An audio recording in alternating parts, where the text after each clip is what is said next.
Naiyak na. Kasi, Aww. yung bata pa siya na alam na nila yung hero. Yung nabigay namin ng school supplies, grade 3 students, 80 students na sila. Last year kasi parang 40 students na grade 2. Tapos, nung itong nakaraan po, nung pumunta kami ng February, bukod sa 80 students na may school supplies, nakompleto po yun, kasama yung knapsack na bag. Na hindi ko kasi akalain na magagawa namin.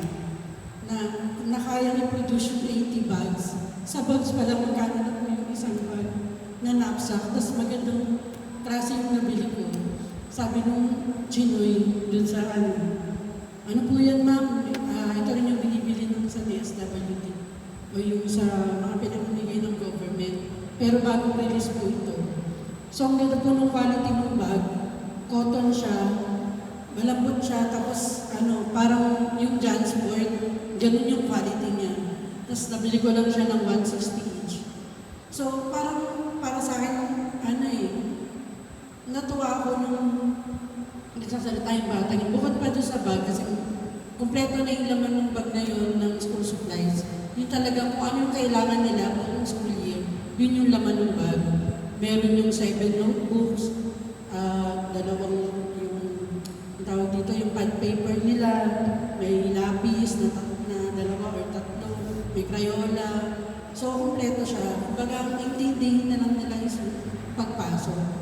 Tapos, kaya kami nakapunta kasi doon, kaya kami ulit bumalik kasi nung unang punta namin, sobrang naano kami sa storya nila na isang beses na sila kumakain sa isang araw. Tapos, nakapaa yung mga estudyante. So, ano na yun, na parang nakakaano na minsan tayo, nagreklamo na, ito na naman yung ulam? Di ba, minsan may ganun tayo. Tapos, ako, dati kasi, nakwento ko sa household ko lang kami. Matagal po bago na mag-graduate ng college kasi walang magpapaaral sa akin. Kumbaga matagal ko na pagdesisyonan na kaya ko naman siguro mag-aral sa ng trabaho. 10 years bago ko nag-college. Alam mo po yun, kaya opening kasi yung batang yun dun sa parang presentation. Umpisa pa lang naman, naiyak na ako, pinigilan ko lang yung iyak ko nun. Ewan ko kanina, naalala ko agad kaya sinag ko kay Tita Kati, kaya lang hindi niya nang madawag doon. Pero ayun, yung dun, tayo, yung maaalala natin na, yung ang simple naman talaga dapat ng buhay, diba? Ano na tayo, tumulong tayo, tulungan natin sarili natin, pamilya natin, tapos kung sino pwede natin tulungan. Ako talaga, yun lang talaga yung pangarap ko dati. Makatulong lang talaga. Kasi, nung nag-aaral ako, maraming tumulong sa akin. Kaya nung may chance na akong tumulong, why not? Marami nagsasabi, hindi ka ba nakapagod?